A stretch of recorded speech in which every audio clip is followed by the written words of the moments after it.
नमस्कार, आदाब, सत श्री अकाल मेरे प्यारे दोस्तों। आशा है आप स्वस्थ और मस्त होंगे और अपने जीवन को सकारात्मक दिशा में लेकर चल रहे होंगे। दोस्तों, जिंदगी लंबी नहीं बड़ी होनी चाहिए। कहते हैं कि जीवन लंबा नहीं बड़ा होना चाहिए। बड़े गोल, बड़े अचीवमेंट। हमेशा सकारात्मक रहें, अपने सपनों को साकार करने का प्रयास करते रहें। हो सकता है जिन जीवन में आपको कभी कभी बहुत सारी समस्याओं का सामना करना पड़े, तो कई मोड़ ऐसे भी होंगे जहाँ आपको समझ में नहीं आएगा कि हमको क्या डिसीजन लेना चाहिए। गिव अप कर दें या उसी में आगे बढ़ते रहें। अपने कहते हैं कि हम जो भी फैसला लेते हैं ना, हमारे देश काल परिस्थिति के अनुसार सब ठीक होता है। तो शांत मन से सोचें और अपनी जो भी कंडीशंस है, आपके एनवायरनमेंट में जो भी परिस्थितियाँ मौजूद हैं, उनके अकॉर्डिंग आप वही फैसला लीजिएगा जो सबसे पहले आपके हित में हो। क्योंकि जब हम सक्षम होते हैं ना, तो हम भी दूसरों की मदद करने लायक होते हैं। जब हम ही सक्षम नहीं होंगे, हम ही इस लायक नहीं है कि हम खुद की मदद कर पाएँ, तो हम दूसरों की मदद कैसे करेंगे। तो सबसे पहले कोशिश करें कि हम अपने फ्यूचर को सिक्योर करें। इस तरीके से अपने जीवन को लेकर चलें, इस तरीके से अपने लाइफ को आगे बढ़ाएं, ऐसे डिसीजंस लें। हालांकि डिसीजंस कोई भी ख़राब है, सही नहीं होता। मतलब कुछ भी गलत है, सही नहीं होता। हर इंसान के लिए उसकी कंडीशंस पर निर्भर करता है कि वो किस तरीके का डिसीजन ले रहा है। एक अंबानी का अगर बेटा है, बेटी है, तो वो अपने अकॉर्डिंग डिसीजन लेगा, और हम एक अपनी लाइफ के अनुसार, अपने इन्वायरमेंट के अकॉर्डिंग डिसीजन लेंगे।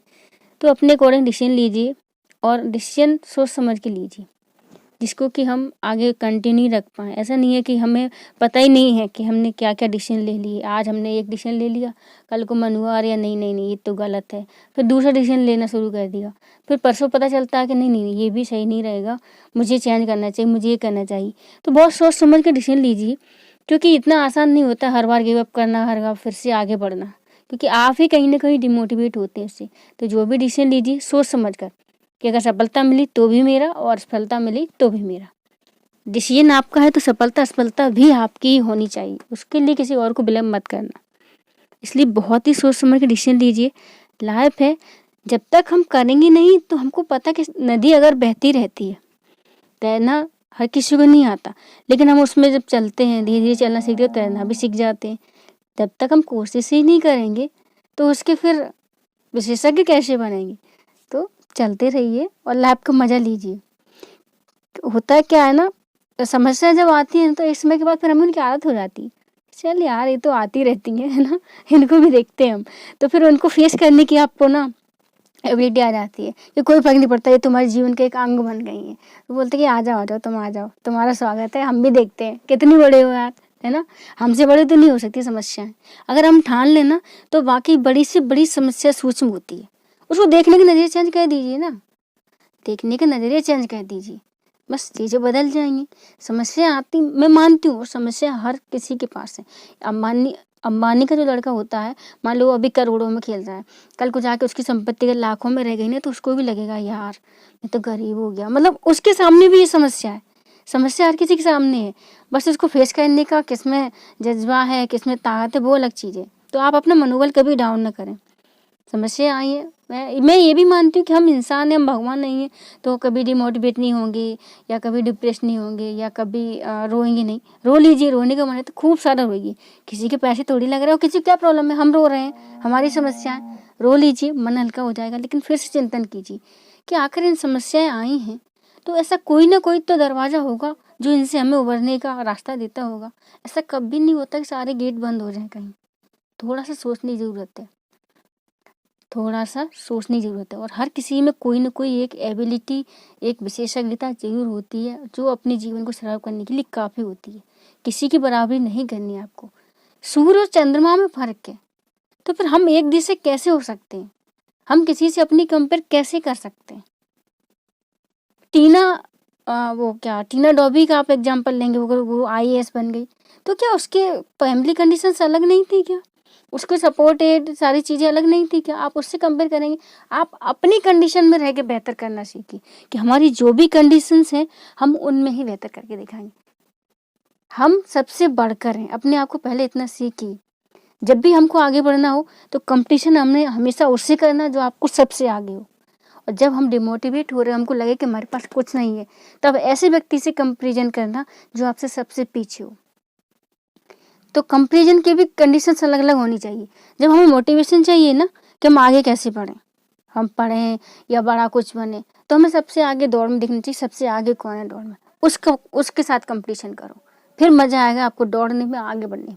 और जब आपके पास कंडीशंस बहुत मतलब ऐसा लग रहा हो आपको कि मैंने कुछ पा नहीं पाया, मेरे पास ये नहीं है, मेरे पास वो नहीं है, कई सारी चीज़ें, तब आप सबसे पीछे वाले व्यक्ति को देखना कि कुछ लोगों के पास तो आप जैसा दिमाग भी नहीं है, आप जैसे हाथ पैर नहीं है, स्वस्थ शरीर नहीं है, तो उनसे तो आप कई कंडीशंस में बेहतर है ना, उनसे तो आप कई कंडीशंस में बेहतर है ना। एक स्वस्थ शरीर, स्वस्थ मस्तिष्क ईश्वर ने आपको दिया है, सोचने समझने की क्षमता आपको दी है। उन लोगों के बारे में सोचिए जिनके पास सोचने समझने की क्षमता नहीं होती, जो खुद से अपनी लाइफ को सर्वाइव नहीं कर पाते, दूसरों के ऊपर डिपेंड है चलने के लिए, बोलने के लिए, खाने के लिए। क्या कंडीशंस होती होगी उनके लिए।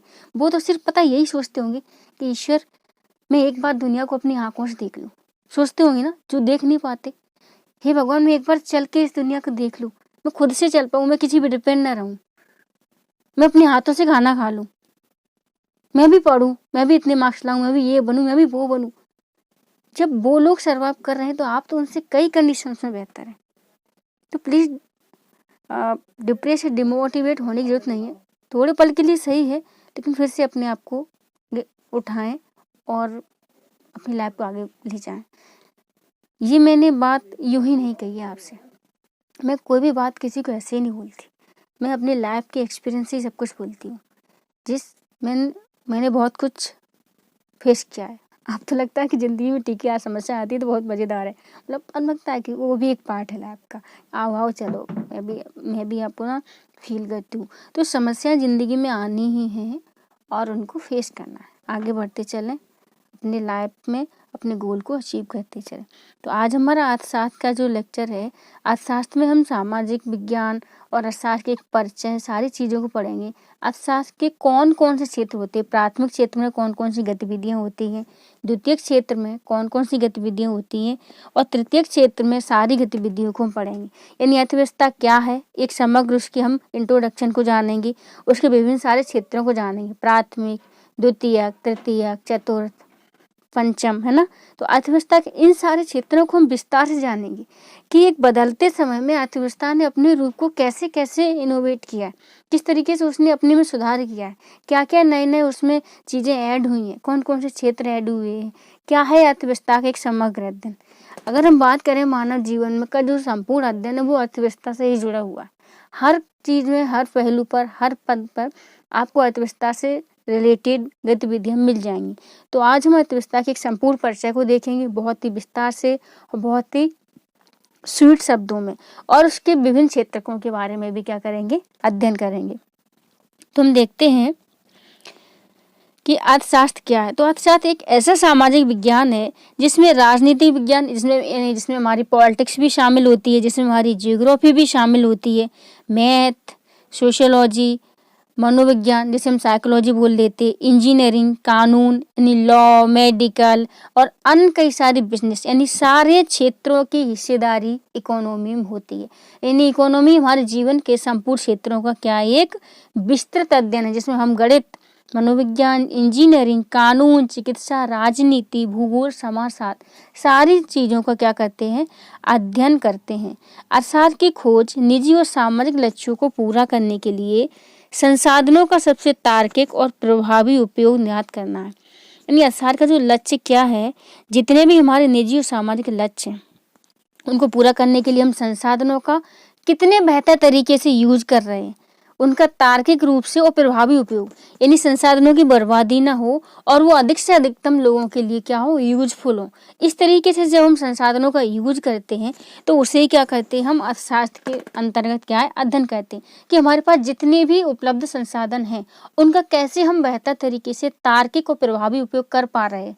यानी कम से कम संसाधनों से हम अधिकतम जनसंख्या की आपूर्ति को कैसे सुनिश्चित कर रहे हैं, इन चीज़ों का हम क्या करते हैं, अर्थशास्त्र में अध्ययन करते हैं।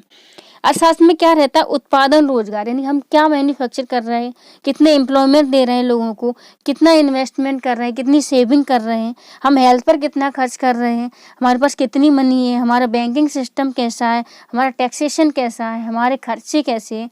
इन सारी चीज़ों में सरकार की नीतियाँ, अंतर्राष्ट्रीय व्यापार और औद्योगिक संगठन, विनियमन, शहरीकरण यानी जो हमारा अर्बनाइजेशन है, उसके सारी पहलुओं को ध्यान में रखा जाता है।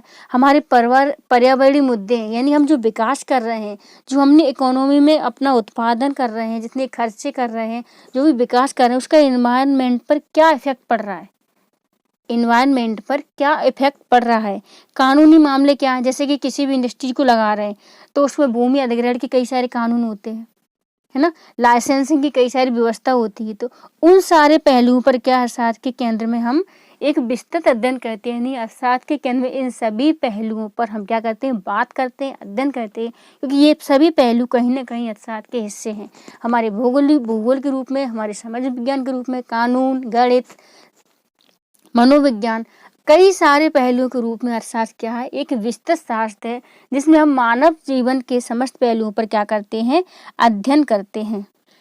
अर्थशास्त्र में एक हाउस होल्ड की सारी चीज़ें शामिल होती हैं, उसके अलावा गवर्नमेंट सेक्टर, फर्म, इन सभी चीज़ों को क्या किया जाता है, सम्मिलित किया जाता है। जैसे कि हम बात करें तो अर्थशास्त्र में हाउस होल्ड की income, consumption, saving, investment, government sector की इनकम, कंजप्शन, सेविंग, इन्वेस्टमेंट, यानी लैंड, लेबर, कैपिटल को शामिल करते हैं हम, गुड्स एंड सर्विसेज को शामिल करते हैं। जितनी भी फर्म्स हैं उनकी क्या इनकम है, उनकी क्या सेविंग्स है, वो कितना इन्वेस्टमेंट कर रहे हैं, उनकी क्या कंजप्शन है, इन सारी चीज़ों का क्या करते हैं हम, एक इकोनॉमी के अंदर, एक अर्थशास्त्र के अंदर एक होल क्या करते हैं, हम स्टडी करते हैं, एक संपूर्ण, एक विस्तृत अध्ययन करते हैं। हाउस होल्ड यानी कि हमारा जो घरेलू क्षेत्र होता है उसे हम हाउस होल्ड बोल लेते हैं।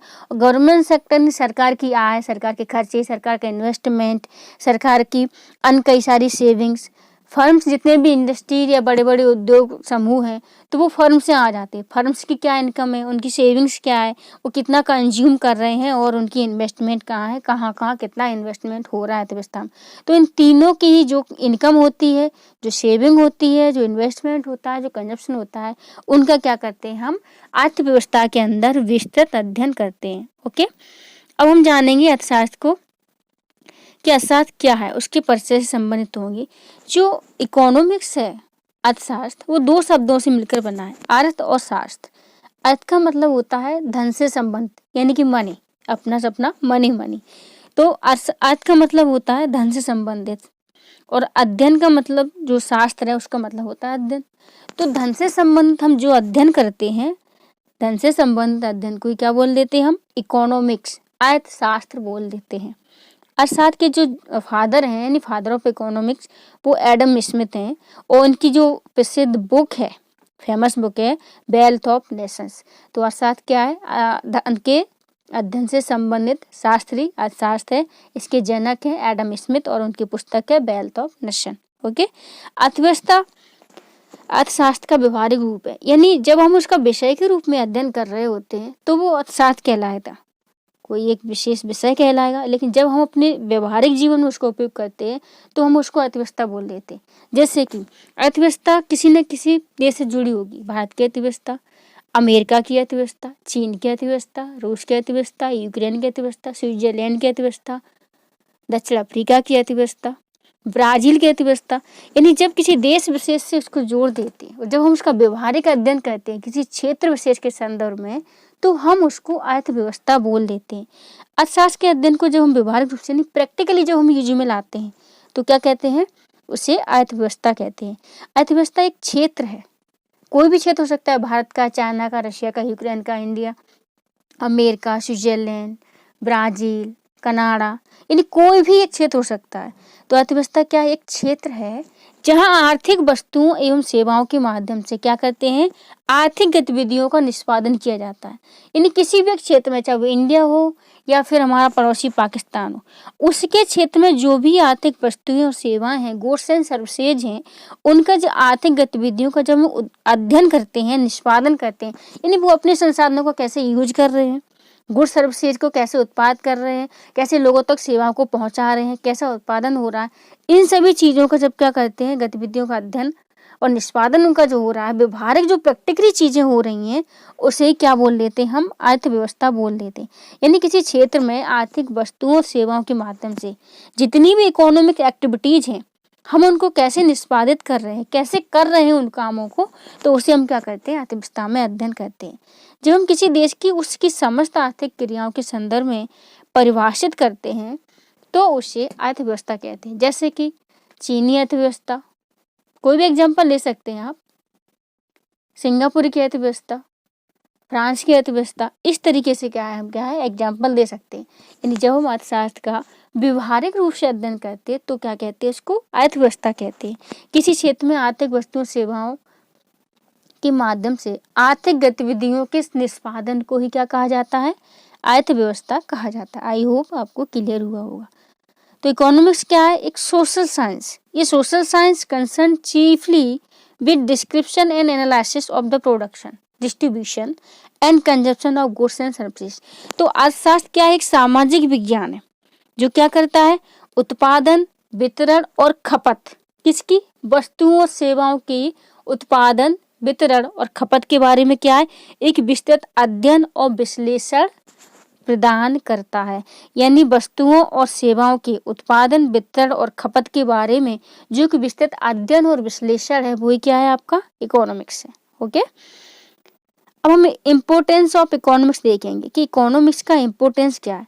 तो इकोनॉमिक्स का जीवन के हर क्षेत्र में क्या है, इम्पोर्टेंस है। जैसे कि हम क्या कर रहे हैं, हाउ टू डिस्ट्रीब्यूट रिसोर्सेज, हम संसाधनों का कैसे वितरण कर रहे हैं, ठीक है। How to achieve social efficiency, हम सामाजिक दक्षता को कैसे प्राप्त कर रहे हैं। सामाजिक दक्षता का मतलब होता है हमारे पास जितने भी उपलब्ध संसाधन हैं उसको हम लोगों तक अधिकतम कैसे पहुंचा पा रहे हैं, लोगों की आवश्यकताओं को कैसे पूरा कर पा रहे हैं, न्यूनतम संसाधनों को प्रभावी और तार्किक रूप से हम कैसे उपयोग करके लोगों की आवश्यकताओं को पूरा कर रहे हैं, उसे बोलेंगे हम social efficiency. Give info to make informed choices, यानी लोगों के विकल्पों के बारे में जानकारी।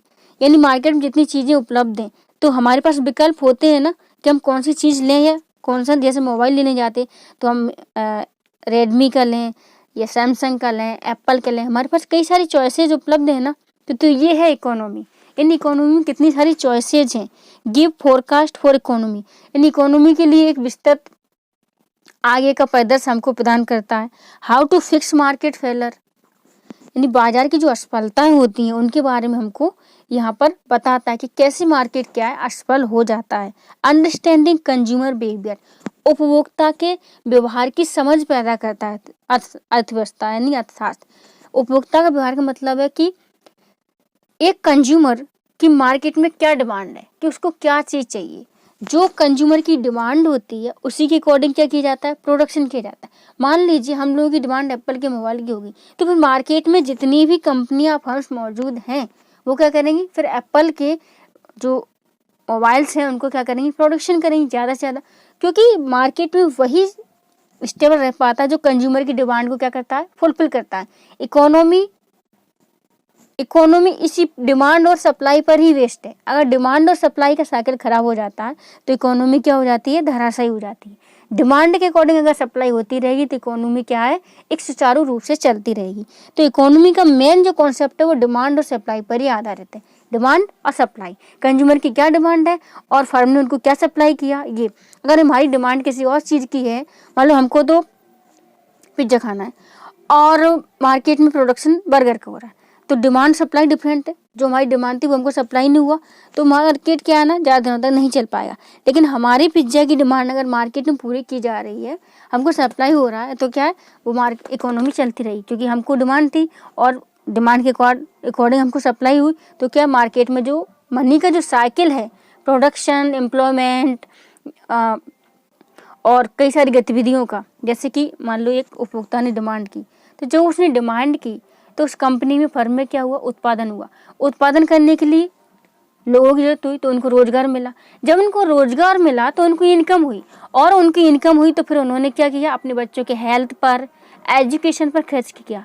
जब उन्होंने हेल्थ और एजुकेशन पर खर्च किया तो वो क्या हुए, ह्यूमन रिसोर्स के रूप में क्या हुए, चेंज हुए, यानी मानव संसाधन के रूप में विकसित हुए। एक पढ़ा लिखा स्वस्थ व्यक्ति जब देश के लिए पूंजी का कार्य करता है, स्वस्थ मस्तिष्क वाला पढ़ा लिखा व्यक्ति देश के लिए पूंजी का काम करता है, फिर वो एक अच्छे पद पर पहुंचकर देश के लिए नई योजना बनाता है, नए कार्य करता है, तो इस तरीके से क्या है, अर्थव्यवस्था क्या है, ऊपर की ओर ग्रो करती जाती है।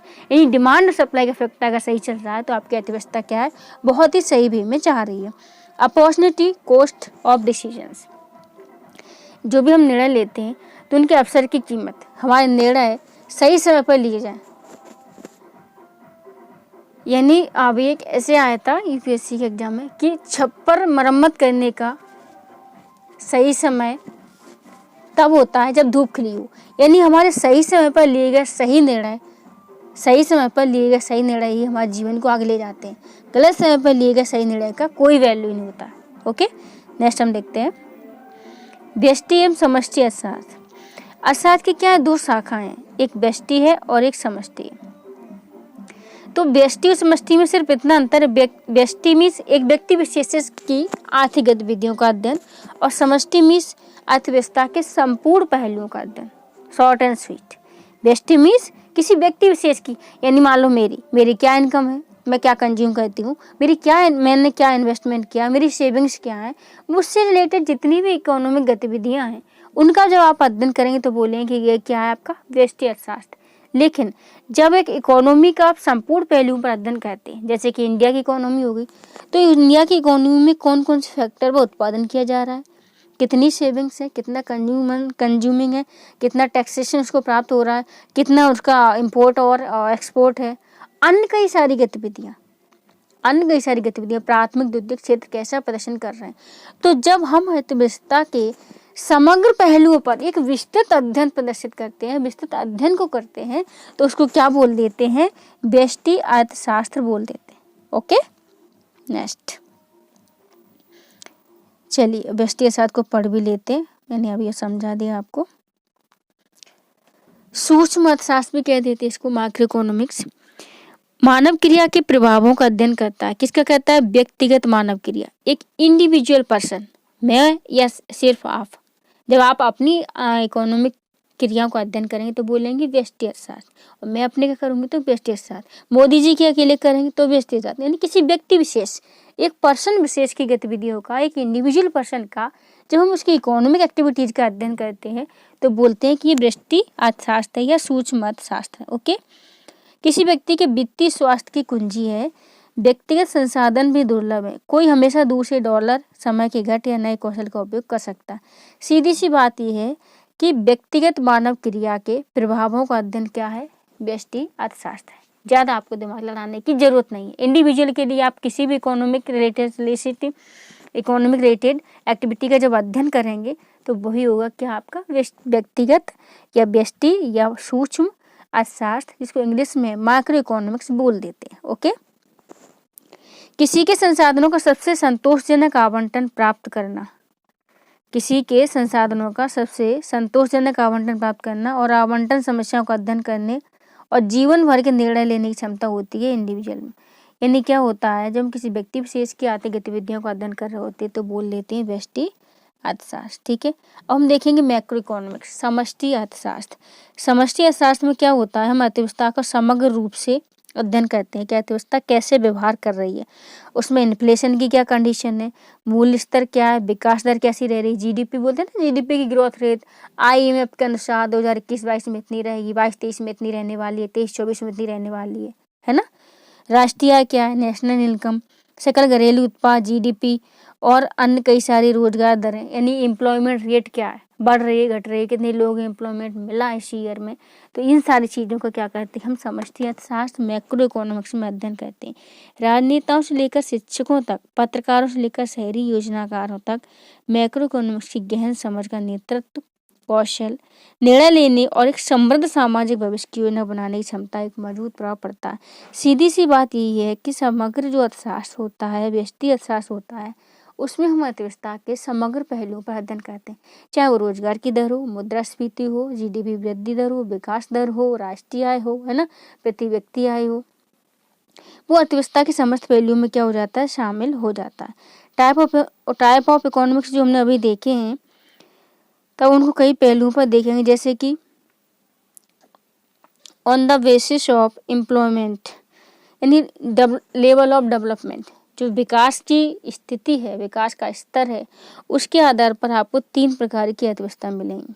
कैपिटलिस्ट यानी कि पूंजीवादी अर्थव्यवस्था, सोशलिस्ट यानी कि समाजवादी अर्थव्यवस्था, और मिश्रित अर्थव्यवस्था। तो अगर विकास के स्तर के आधार पर देखें, on the basis of level of development, तो जो अर्थव्यवस्थाएं होती हैं वो, सॉरी यार ये ना थोड़ा सा मिस्टेक हुआ, मैं करेक्ट करती हूँ। एक्चुअली मैंने ये इधर है और ये इधर है, ठीक है, कोई ना। तो on the basis of level of development, विकास की स्थिति के आधार पर अगर देखें तो डेवलप्ड यानी विकसित अर्थव्यवस्थाएं, ऑफ डेवलपिंग यानी कि विकासशील अर्थव्यवस्था। विकास के स्तर पर अगर देखें कि कहाँ कितना विकास हुआ है या होने वाला है, तो 2 प्रकार की अर्थव्यवस्था होती है, विकसित और विकासशील। विकसित और विकासशील। और अगर हम ओनरशिप के आधार पर देखें, यानी स्वामित्व के आधार पर देखें, स्वामित्व और नियंत्रण के आधार पर, तो 3 प्रकार की अर्थव्यवस्था होती हैं। पहला पूंजीवादी, दूसरा समाजवादी, तीसरा मिश्रित अर्थव्यवस्था। ठीक है, आप प्लीज इसको ध्यान रखें एक्सेस करने का। डेवलपमेंट के लेवल पर ये दोनों है, विकास, विकसित और विकासशील, और स्वामित्व के आधार पर पूंजीवादी, समाजवादी और मिश्रित अर्थव्यवस्था। ठीक है, नेक्स्ट हम देखेंगे हमारा इकोनॉमिक सिस्टम। जो हमारा इकोनॉमिक सिस्टम है वो मिक्स्ड इकोनॉमी वाला है। तो देखेंगे कि कहाँ कहाँ पर मिक्स्ड इकोनॉमी है, कहाँ पर कैपिटलिस्ट है, कहाँ पर कम्युनिज्म है। ठीक है,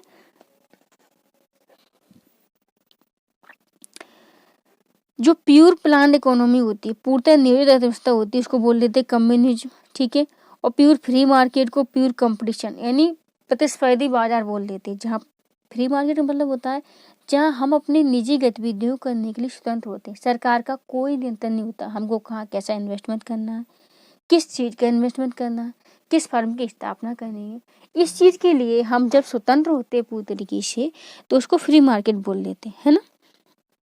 जैसे नॉर्थ कोरिया हो गया, चाइना हो गया, ये क्या है ना, कम्युनिज्म की तरफ आते हैं, प्योर प्लान्ड इकोनॉमी की तरफ आते हैं। फ्रांस, स्वीडन हो गया, है ना, 1 मिनट, ये यूएसए है ना, पूरा कैपिटलिस्ट है। जापान है, पूंजीवादी अर्थव्यवस्था है, यानी फ्री मार्केट पर आधारित है। यहाँ पर लोग अपनी गतिविधियों करने के लिए स्वतंत्र हैं। पूंजीवादी, समाजवादी में थोड़ा सरकार का नियंत्रण होता है। तो ये क्या है, पूरी तरीके से पूंजीवादी। फ्रांसीसी पूंजीवादी है। जबकि अगर चाइना की हम बात करें तो ये समाजवादी अर्थव्यवस्था पर, साम्यवादी पर आधारित है, पूरी सरकार का नियंत्रण है यहाँ। नॉर्थ कोरिया में भी यही कंडीशन है। जबकि जो हमारी इंडिया है वो क्या है, दोनों का मिला जुला मिक्सचर, सोशलिस्ट भी है, कैपिटलिस्ट भी है।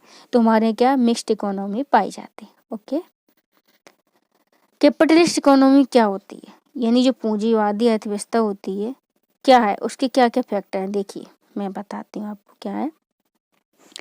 तो इसमें पहला क्या है, प्राइवेट ओनरशिप होती है, यानी जो निजी स्वामित्व होता है।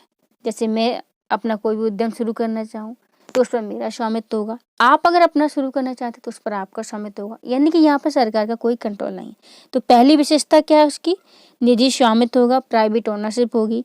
दूसरी विशेषता क्या है, प्रॉफिट ओरिएंटेशन, यानी लाभ आधारित होंगी, यानी मैं वहीं पर इंडस्ट्री लगाऊंगी या वहाँ पर ही इन्वेस्टमेंट करूंगी जहाँ पर मुझे लगता है कि प्रॉफिट ज़्यादा होने वाला है। बात समझ रहे हैं आप, यानी जो हमारी कैपिटलिस्ट यानी कि पूंजीवादी अर्थव्यवस्था होती है, उसकी पहली विशेषता है कि उसका खुद का स्वामित्व होता है। दूसरी विशेषता यह है कि वो लाभ जहाँ मिलने वाला है वही काम करती, प्रॉफिट ओरिएंटेड होती है, लाभ पर आधारित होती, बिना लाभ के वो नहीं चलती। जबकि सोशलिस्ट में क्या होता है, वो सामाजिक कल्याण के लिए चलती है। यहाँ इनको सामाजिक कल्याण से मतलब नहीं है, इनका कहाँ प्रॉफिट होने वाला है, कहाँ इनको ज़्यादा कंज्यूमर मिलने वाले, वो वहीं पर अपने इन्वेस्टमेंट करेंगे। तो क्या लाभ ओरिएंटेड होती है, इनको लाभ मिलना चाहिए। तीसरा क्या, कंपटीशन। पूंजीवादी अर्थव्यवस्था में कंपटीशन होता है, प्रतिस्पर्धा होती है। मान लो मार्केट में मेरे भी पिज्जा डिलीवरी का कारोबार है, आपकी पिज्जा डिलीवरी का कारोबार है। अब यहाँ कंपटीशन है आपके और मेरे बीच में कि कौन पिज्जा बेहतर बनाता है, क्योंकि जब उपभोक्ता के पास बहुत सारे विकल्प होते हैं तो मार्केट में क्या होता है, कंपटीशन बढ़ता है, क्योंकि जो अच्छा पिज्जा बनाएगा उसको मार्केट में ज़्यादा बिकेगा। तो हमारे और आपके बीच में क्या होगा, एक कंपटीशन हो गया। तो ये होता है पूंजीवादी अर्थव्यवस्था की विशेषता। पहली, निजी स्वामित्व होगा। दूसरा, लाभ आधारित होंगी। तीसरा, उनमें प्रतिस्पर्धा की उपस्थिति या प्रतिस्पर्धा का अभाव होगा। चौथा क्या है, प्राइस डिटर्मिनेशन, मूल्य का निर्धारण। मूल्य का निर्धारण भी ये स्वयं ही करते हैं। 5वां है मिनिमल गवर्नमेंट इंटरवेंशन, यानी कि जो सरकारी हस्तक्षेप है वो न्यूनतम होता है।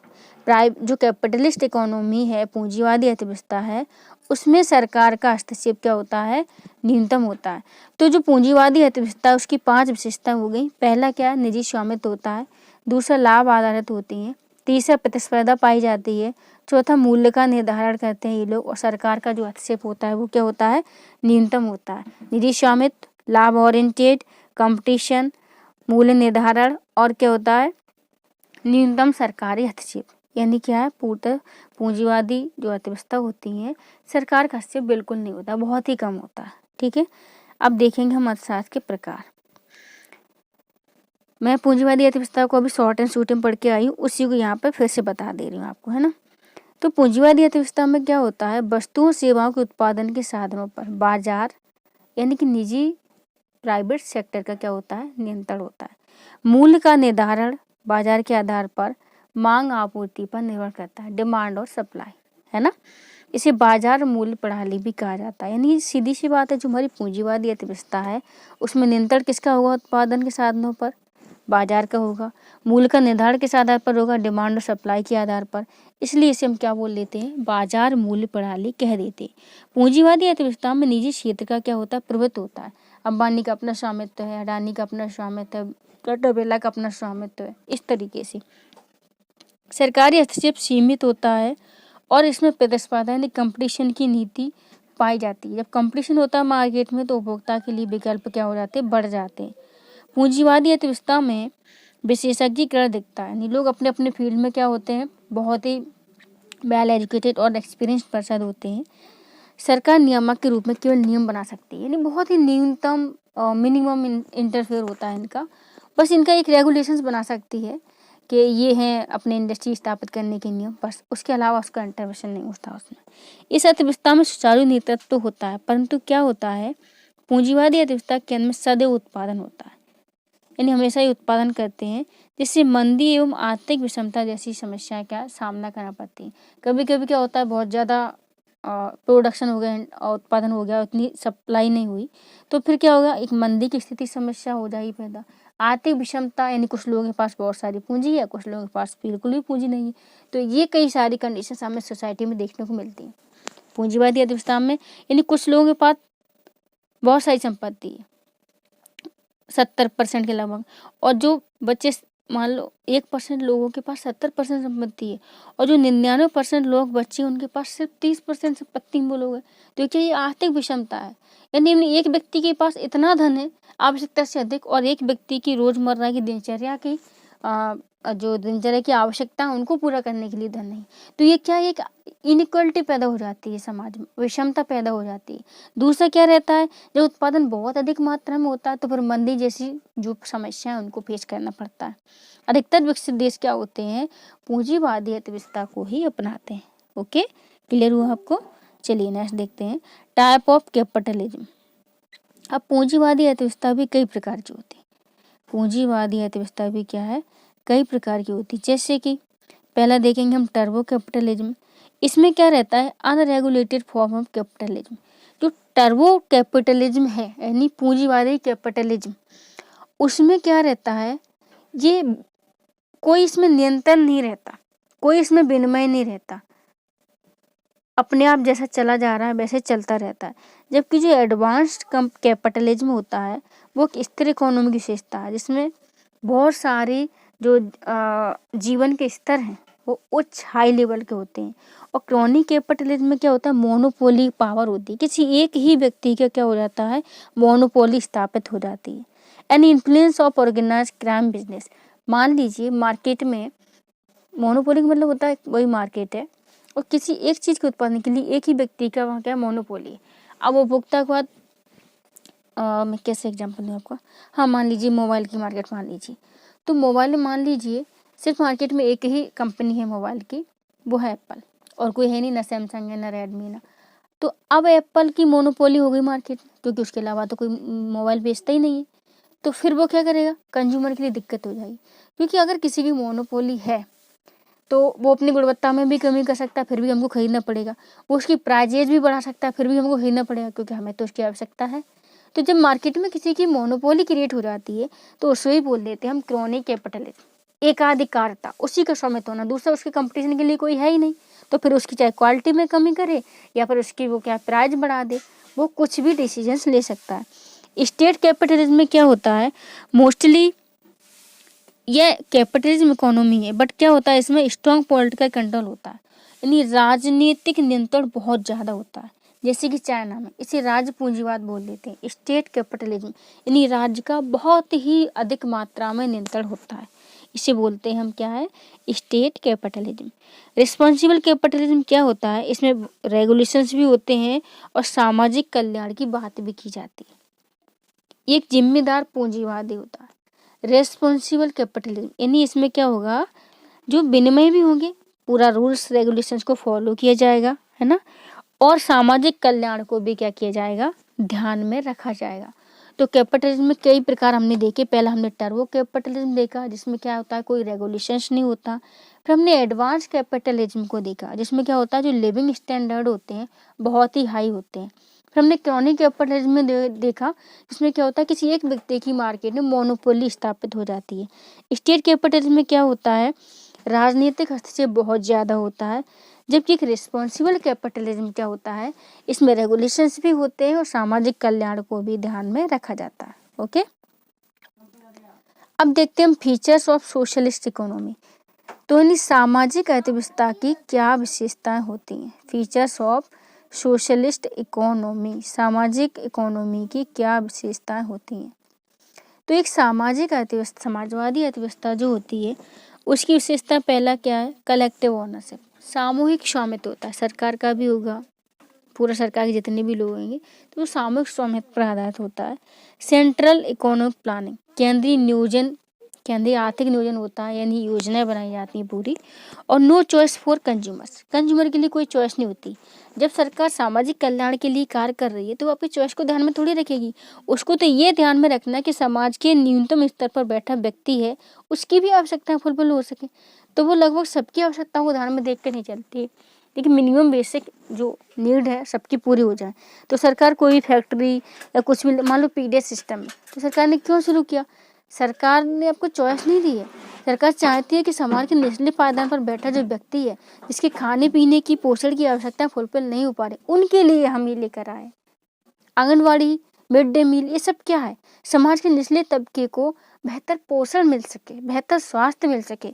आयुष्मान भारत योजना, ये सब क्या है, ये इसीलिए है। यानी यहाँ पर आपको चॉइस नहीं दी जाती, मार्केट में आपके पास चॉइस नहीं होती कि आप ये कंपनी ले लो या इसमें क्वालिटी में कोई अंतर हो। सबके लिए उस समाज कल्याण को ध्यान में रखकर क्या करती है, काम करती है। नो मार्केट फोर्सेज, कोई बाजार बल नहीं होता, कोई बाजार का फोर्स नहीं होता। Equal distribution of income, Samajwadi अर्थव्यवस्था में आय का क्या होता है, समान वितरण होता है। सेंट्रल इकोनॉमिक प्लानिंग होती है, कलेक्टिव ओनरशिप होती है, कोई चॉइस नहीं होती कंज्यूमर के पास, और कोई मार्केट फोर्स नहीं होती। तो ये होगी आपकी समाजवादी अर्थव्यवस्था की विशेषता। यानी यहाँ पर सामाजिक कल्याण को ध्यान में रखकर क्या किया जाता है, काम किया जाता है। देखते हैं हम समाजवादी अर्थव्यवस्था को। समाजवादी अर्थव्यवस्था में आर्थिक संसाधनों पर सरकार का फुल कंट्रोल होता है, पूर्ण नियंत्रण। यहाँ पर मूल्य के निर्धारण में सरकार का हस्तक्षेप होता है, यानी सरकार डिसाइड करती है किस चीज़ का मूल्य कितना रहने वाला है। पीडीएस में गेहूँ 1 रुपये किलो होगा, चावल 2 रुपये किलो होगा, या मोटी अनाज कितने रुपए किलो होंगे।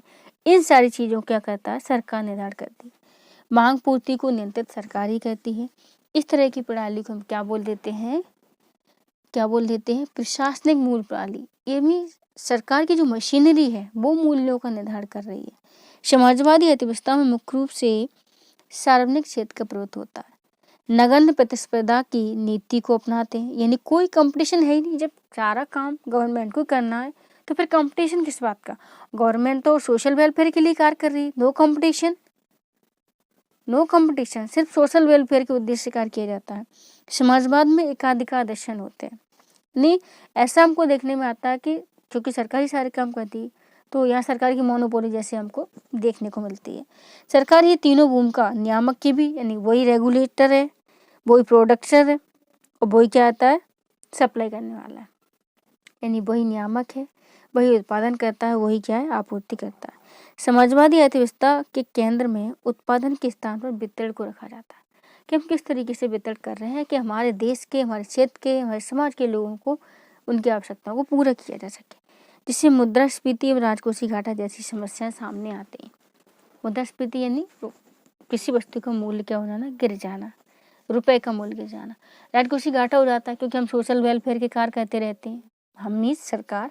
तो जब वो सोशल वेलफेयर कार्य करती है तो कर्जा भी लेती कहीं से, या मतलब अपने इनकम से अधिक खर्चा भी करती है। तो इस तरीके से उसको क्या है ना, फिस्कल डेफिसिट का सामना करना पड़ता है। और ऐसी अर्थव्यवस्था में क्या होता है, नेतृत्व का अभाव होता है। कोई एक व्यक्ति विशेष नेतृत्व नहीं करता, सरकार की पूरी मशीनरी मिलकर क्या करती है, इसके लीडर करती है, इसको है ना, इसका नेतृत्व करती है। नेक्स्ट देखते हैं टाइप्स ऑफ इकोनॉमी। ये देखिए, ये नॉर्थ कोरिया की इकोनॉमी है और ये यूएसए की इकोनॉमी। ये तो किंग साहब आपको दिख ही रहे होंगे, ये हमारे क्या नाम है इनका, ट्रम्प साहब है। तो नॉर्थ कोरिया की जो इकोनॉमी है वो सोशलिस्ट इकोनॉमी है। इसमें प्रोडक्शन एक्टिविटीज और कैरीड आउट बाय गवर्नमेंट, जितनी भी उत्पादन गतिविधियां हैं वो क्या है, सरकार द्वारा संचालित की जाती हैं।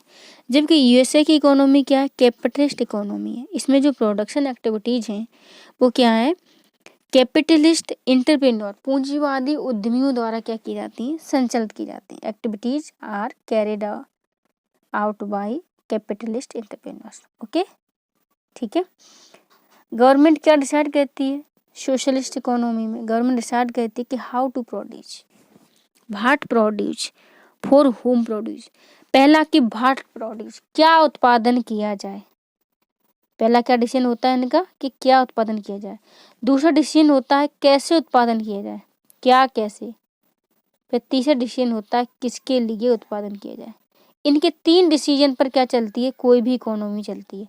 अब इन तीनों चीज़ों का निर्णय कौन ले रहा है, उस बात पर निर्भर करता है कि इकोनॉमी कैसी है। यानी कि क्या उत्पादन किया जाए, कैसे उत्पादन किया जाए, ठीक है, और किसके लिए उत्पादन किया जाए।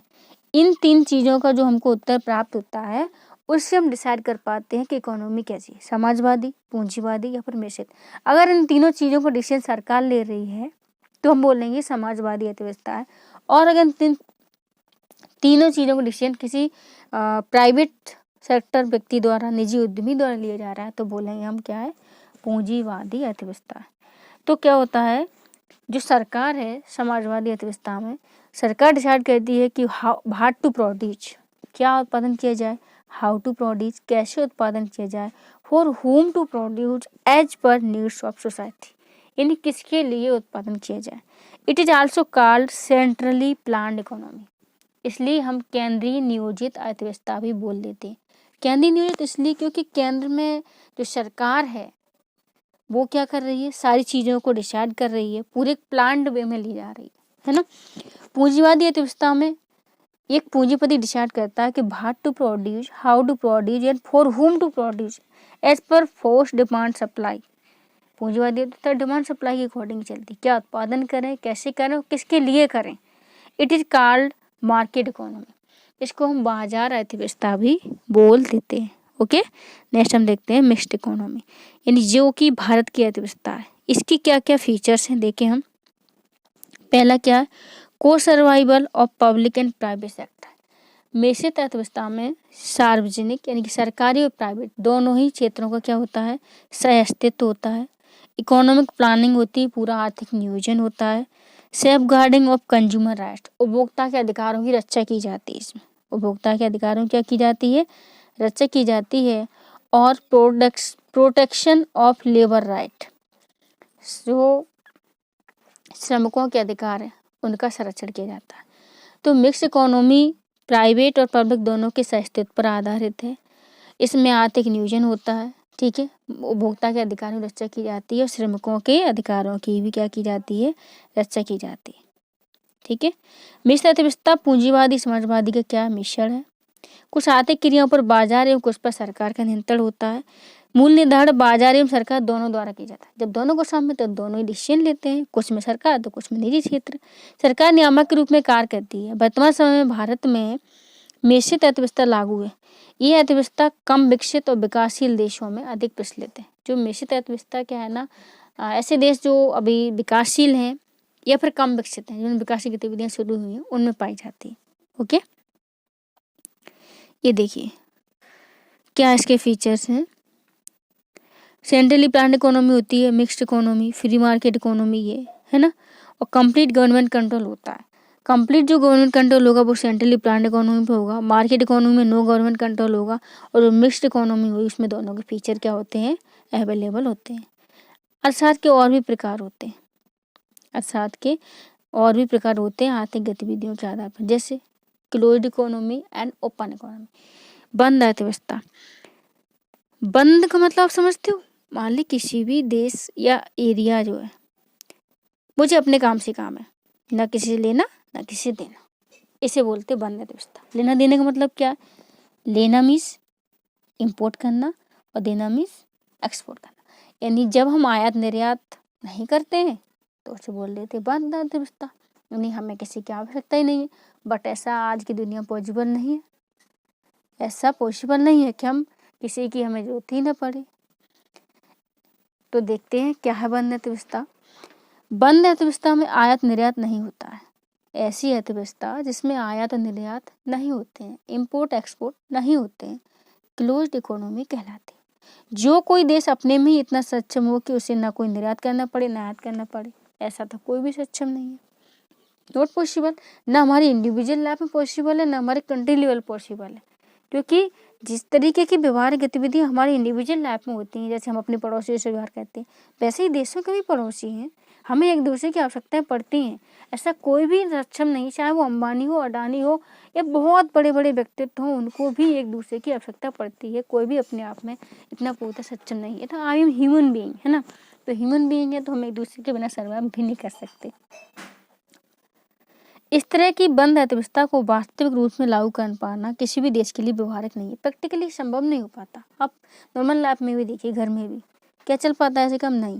परंतु फिर भी कुछ ऐसे देश हैं जहाँ आयात एवं निर्यात नगण्य के बराबर हैं, लगभग बंद अर्थव्यवस्था पाई जाती है, जैसे नॉर्वे, ब्राजील। लगभग लेकिन अब नहीं है, फिर भी कई सारी इनमें चीज़ें गतिविधियाँ देखने को मिलती है, इम्पोर्ट एंड एक्सपोर्ट। खुली अर्थव्यवस्था, ओपन इकोनॉमी। खुली अर्थव्यवस्था में समुचित रूप से आयात निर्यात होता है, यानी इंपोर्ट भी होता है और एक्सपोर्ट भी होता है। 1990 के बाद समाजवादी अर्थव्यवस्था का पतन हुआ और खुली अर्थव्यवस्था ही एकमात्र विकल्प बचा था। जितने भी इकोनॉमिस्ट हैं उनका मानना है कि खुली अर्थव्यवस्था एक बेहतर विकल्प है, जिसमें एक और उपभोक्ता को बेहतर विकल्प मिलते हैं। यानी जब ओपन इकोनॉमी होगी तो कंज्यूमर के लिए भी कई सारे ऑप्शन उपलब्ध होंगे, क्योंकि उसमें इंपोर्ट भी हो रहा है और एक्सपोर्ट भी हो रहा है, तो उस उत्पादों के क्या होंगे, कई सारे ऑप्शन हमको मिलेंगे। अगर इंपोर्ट और एक्सपोर्ट नहीं होगा तो उसी देश में जो उत्पाद हो रहा है उन्हीं में से हमको क्या है, अपने विकल्प चुनने पड़ेंगे, तो हमारे पास विकल्प कम होंगे। लेकिन जब इंपोर्ट और एक्सपोर्ट होता है तो हमारे पास विकल्पों की क्या होती है, अधिकता होती है, हमें तकनीकी ज्ञान भी प्राप्त होता है। लेकिन कई सारी इसमें हमें परेशानियों का भी सामना करना पड़ता है। जैसे ज़्यादा एक्सपोर्ट हो गया तो क्या हो गया, दूसरे देशों का माल क्या हो जाता है, हमारे मार्केट में छा जाता है और हमारी इकोनॉमी क्या हो जाती है, क्रैश कर जाती है, धन का निर्गमन होने लगता है विकसित देशों का कब्जा हो जाने से। यानी विदेशी कंपनियाँ आई, आपके उन्होंने एमएनसी स्थापित की, फिर आपकी देश यहाँ से कमा के और इनकम अपने देश में ले गई, तो धन के निर्गमन की भी हमको समस्या देखने को मिलती है। आर्थिक वस्तु एवं सेवा, जब सामान्य वस्तु एवं सेवा में उत्पादन की प्रक्रिया जुड़ जाए, साथ ही उनमें बाजार मूल्य भी जुड़ जाए, तो क्या है, वह आर्थिक वस्तु बन जाती है। कोई वस्तु या सेवा है, उसमें जब उत्पादन की प्रक्रिया जुड़ जाती है और बाजार मूल्य जुड़ जाता है तो वो इकोनॉमिक रूप से क्या इम्पोर्टेंट बन जाती है। जिस भी वस्तु या सेवा की उपयोगिता जितनी ज़्यादा होगी उसका बाजार मूल्य क्या होगा उतनी। सीधी सी बात है, हम हमारी डिमांड के ऊपर डिपेंड करता है ना, हम कितना क्या यूज कर रहे हैं। जिस चीज़ की डिमांड ज़्यादा होती है उसके अपने आप प्राइजेस बढ़ जाते हैं। अर्थव्यवस्था के प्राथमिक द्वितीयक क्षेत्रों को भी हम देख लेते हैं। तो प्राथमिक क्षेत्र क्या होता है, जब आर्थिक क्रियाओं में मुख्य रूप से प्राकृतिक संसाधनों के इस्तेमाल से उत्पादन किया जाता है। जितने भी हमारे नेचुरल रिसोर्सेज हैं उनका यूज करके जब उत्पादन करते हैं तो उसे बोल देते हैं हम प्राइमरी सेक्टर। जैसे कि कृषि हो गया एंड कृषि से संबंधित अन्य गतिविधियाँ, यानी agriculture and agriculture allied sector क्या है, हमारे प्राथमिक क्षेत्र में आते हैं। ओके, नेक्स्ट हम देखते हैं प्राइमरी सेक्टर में कौन कौन से फैक्टर शामिल होते हैं। पहला आएगा आपका प्राइमरी सेक्टर में माइनिंग, जो खनन होता है ना, कोल का, आयरन का, वो। दूसरा एग्रीकल्चर क्रॉप्स, लाइव स्टॉक यानी कृषि जो फसल उत्पादन है, लाइव स्टॉक पशुपालन है।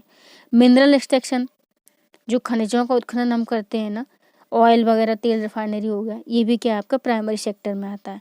तो mining and mineral extraction, agriculture, fishing और फॉरेस्ट्री, ये सारी गतिविधियां क्या है आपके प्राइमरी सेक्टर में आती। चाहे खनन उत्खनन हो गया, कृषि हो गया, पशुपालन हो गया, मत्स्य पालन हो गया, और वो फॉरेस्ट्री यानी वनीकरण, ये सारी गतिविधियां क्या है आपके प्राइमरी सेक्टर में आती हैं। माइनिंग है ना, mineral extraction, agriculture, crops, live stock, fishing और फॉरेस्ट्री, ये सारी गतिविधियां क्या है प्राथमिक क्षेत्र के अंतर्गत सम्मिलित की जाती हैं। अब हम देखेंगे द्वितीयक क्षेत्र। अर्थव्यवस्था का द्वितीयक क्षेत्र क्या है? सेकेंडरी सेक्टर है, इसमें इंडस्ट्री, एनर्जी और माइनिंग को शामिल करते हैं। जब प्राकृतिक उत्पादों को, जितने भी नेचुरल रिसोर्सेज हमने जो उत्पादन किया था, यानी प्राथमिक क्षेत्र से जो हमने उत्पादन किया था, उनको विनिर्माण प्रणाली के अन्य रूपों में बदल देते हैं। प्राथमिक क्षेत्र से मान लिया हमको गेहूं उत्पादन हुआ, अब गेहूं को हमने क्या किया, बेकरी प्रोडक्ट बना ली, तो वो क्या हो गया, मैन्युफैक्चरिंग हो गया, तो उसे हम क्या बोल देते हैं, सेकेंडरी सेक्टर बोल देते हैं। जिस भी उद्योग उत्पादन में भौतिक वस्तुओं का उत्पादन होता है, उन्हें सेकेंडरी सेक्टर के अंतर्गत रखा जाता है। मीन्स वो किसी मनुष्य के लिए यूजफुल हो जाती हैं, उसे बोलते हैं भौतिक वस्तु। समझ में आया आपको? प्राइमरी सेक्टर के उत्पादों के द्वारा जब हम कुछ अन्य रूप में उसको ढाल लेते हैं, बदल लेते हैं, तो उसमें उसको क्या बोलते हैं, द्वितीयक सेक्टर बोल देते हैं। प्राइमरी सेक्टर का यूज द्वितीय सेक्टर में होता है। द्वितीय सेक्टर की चीज़ें क्या होती हैं, उपभोक्ता के कंज्यूम के लिए क्या हो जाती हैं, उपस्थित हो जाती हैं। नेक्स्ट हम देखते हैं अर्थव्यवस्था के तृतीयक क्षेत्र। तृतीयक सेक्टर में क्या होता है, हम सेकेंडरी सेक्टर में क्या है ना, इंडस्ट्री, एनर्जी और माइनिंग, इन सारी चीज़ों को शामिल करते हैं। लेकिन तृतीय सेक्टर में आर्थिक गतिविधियों के द्वारा अमूर्त वस्तुएं, सेवाएं प्रदान की जाती हैं। इनमें उन क्रियाओं को रखा जाता है जिसमें वित्तीय सेवा होगी, जितनी भी फाइनेंशियल सर्विसेज हो गई, प्रबंधन मैनेजमेंट हो गया, टेलीफोन सर्विस हो गई, इंफॉर्मेशन टेक्नोलॉजी हो गई, ये सभी क्या है जो टर्सरी सेक्टर इकोनॉमी का उसके अंतर्गत आती है। चाहे ट्रेड भी हो गया, टूरिज्म हो गया और ट्रांसपोर्ट हो गया। ट्रेड, टूरिज्म और ट्रांसपोर्ट की सर्विसेज को क्या है हम टर्सरी सेक्टर में रखते हैं, यानी अर्थव्यवस्था के तृतीयक क्षेत्र में रखा जाता है। जितने भी फाइनेंशियल आपकी सर्विसेज हैं, मैनेजमेंट है, टेलीफोन सर्विसेज हैं, IT सर्विसेज हैं, उनको क्या है टर्सरी सेक्टर में रखा जा रहा है, यानी ट्रेड, टूरिज्म और ट्रांसपोर्ट को अर्थव्यवस्था के तृतीयक क्षेत्र में रखा जाता है। तो अर्थव्यवस्था के क्षेत्रों में हम प्राइमरी, सेकेंडरी, टर्शरी, क्वाटरनरी और क्वीनरी को शामिल करते हैं। अब क्वाटरनरी को भी हम देख लेते हैं। चतुर्थ क्षेत्रक में क्या रहता है, यह ज्ञान क्षेत्र और सूचना प्रदान करने से संबंधित सेवाओं द्वारा निर्मित क्षेत्र है। यानी जो नॉलेज से संबंधित और इन्फॉर्मेशन से संबंधित जो भी सेक्टर है वो हमारा क्या है, चतुर्थ क्षेत्र है। इसमें कर सलाहकार जैसे टैक्स की एडवाइस देने वाले लोग, सॉफ्टवेयर डेवलपर, बैंकर्स और टीचर शामिल होते हैं। जो भी हमको नॉलेज प्रोवाइड करा रहे हैं, कोई भी इंफॉर्मेशन प्रोवाइड करा रहे हैं, उनको क्या रखा जाता है, चतुर्थ क्षेत्र में रखा जाता है। टैक्स की जो एडवाइस देने वाले हैं, सॉफ्टवेयर डेवलपर हैं, जितने भी बैंकर्स हैं और जितने भी शिक्षक यानी टीचर हैं, उनको क्या है चतुर्थ क्षेत्र में रखा जाता है। तो अर्थव्यवस्था का चतुर्थ क्षेत्र ज्ञान से संबंधित है, नॉलेज से संबंधित है, इन्फॉर्मेशन प्रोवाइड कराने से संबंधित है। टीचर हो गया आपका, बैंकर हो गया, सॉफ्टवेयर डेवलपर हो गया और टैक्स के एडवाइजर हो गया। अर्थव्यवस्था का जो पांचवा क्षेत्र होता है, ये क्या होता है, डिसीजन से संबंधित है। इसमें निर्णय निर्धारण, नए एवं पुराने आइडिया को पुनः विन्यास कर इनोवेशन से संबंधित क्षेत्र इसमें शामिल किया जाता है। जितने भी इनोवेशन हम अपने दिमाग से करते हैं, यानी अपने निर्णय से, अपने निर्धारण से, कोई भी अगर हम नवाचार कर रहे हैं, कोई भी इनोवेशन कर रहे हैं, उसको क्या अर्थव्यवस्था के पांचवें क्षेत्र में शामिल किया जाता है। यानी इनोवेशन पर आधारित जो सेक्टर है अर्थव्यवस्था का, वही क्या है आपका पांचवा क्षेत्र है, जिसमें हमारे आइडियाज, मतलब इकोनॉमी के लिए हम क्या क्या आइडियाज़ दे रहे हैं, क्या क्या स्टार्टअप के लिए आइडिया दे रहे हैं, क्या हम इनोवेटिव कर रहे हैं, वो सारी चीज़ें क्या है पंचम क्षेत्र में शामिल की जाती। जैसे कि साइंटिस्ट हो गए, तो वो उनकी दिमाग की उपज होती ना, किस तरीके की मिसाइल बनानी है, या कोई सा भी वायरस के लिए मेडिसिन बनानी है, रिसर्च करनी है कोई भी, या खगोल शास्त्र से संबंधित कोई भी ग्रह उपग्रह संबंधित रिसर्च करनी है, तो जो हमारे दिमाग से संबंधित जो भी आइडियाज़ हैं, जो भी इनोवेशंस हैं, उसको अर्थव्यवस्था के पंचम क्षेत्र में शामिल किया जाता है। कोई भी लीगल कंसल्टेंट है, जब हम कोई विधिक सलाहकार से कोई सलाह लेते हैं और ब्यूरोक्रेट से कोई भी प्रशासक है, इन सारी चीज़ों को क्या है पंचम क्षेत्र में रखा जाता है। नहीं, जितने भी ब्यूरोक्रेट्स हैं, प्रशासक हैं, IAS IPS हैं, तो उनको क्या रखा जाएगा पंचम क्षेत्र में रखा जाएगा, क्योंकि इनके आइडियाज़ जो इकोनॉमी के लिए महत्वपूर्ण साबित होते हैं। क्या इन्होंने आइडिया, क्या इनोवेशन किया है। जैसे आप सुनते हैं कि कोई भी IAS है अपने फील्ड में, उसने इस तरीके से इस चीज़ को इम्प्लीमेंट किया तो बेहतर परफॉर्मेंस देखने को मिला। कोई भी IPS है तो उसने अपने इस क्षेत्र में इस तरीके की चीज़ शुरू की, कोई योजना शुरू की। मतलब जब अपने आइडिया से कुछ इकोनॉमी में बेहतर करते हैं, कुछ इनोवेटिव करते हैं, तो उसे अर्थव्यवस्था के 5वें क्षेत्र में रखा जाता है। चाहे वो फिर वो साइंटिस्ट से रिलेटेड हो, लीगल हो या फिर किसी ब्यूरोक्रेट का हो। तो यानी कि हम और आप जो कि ब्यूरोक्रेट बनने वाले हैं, है ना, तो उनको क्या है पंचम क्षेत्र में ही रखा जाएगा। ठीक है, तो अर्थव्यवस्था के हमने प्राथमिक, द्वितीयक, तृतीयक, चतुर्थ, पंचम क्षेत्र को बहुत ही बेहतरीन तरीके से देखा है। आई होप आपको चीज़ें क्लियर हुई होंगी और मुझे पूरा विश्वास है कि कुछ भी डाउट नहीं रहा हो। अगर फिर भी रहा है तो कमेंट बॉक्स आप ही के लिए तो बना है, उसमें आप आराम से पूछ सकते हैं कि कहाँ कौन सा डाउट रहा है।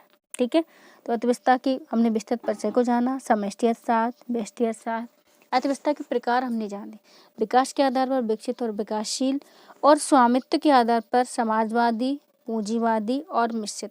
उसके अलावा भी हमने जाना ओपन इकोनॉमी और क्लोज्ड इकोनॉमी को।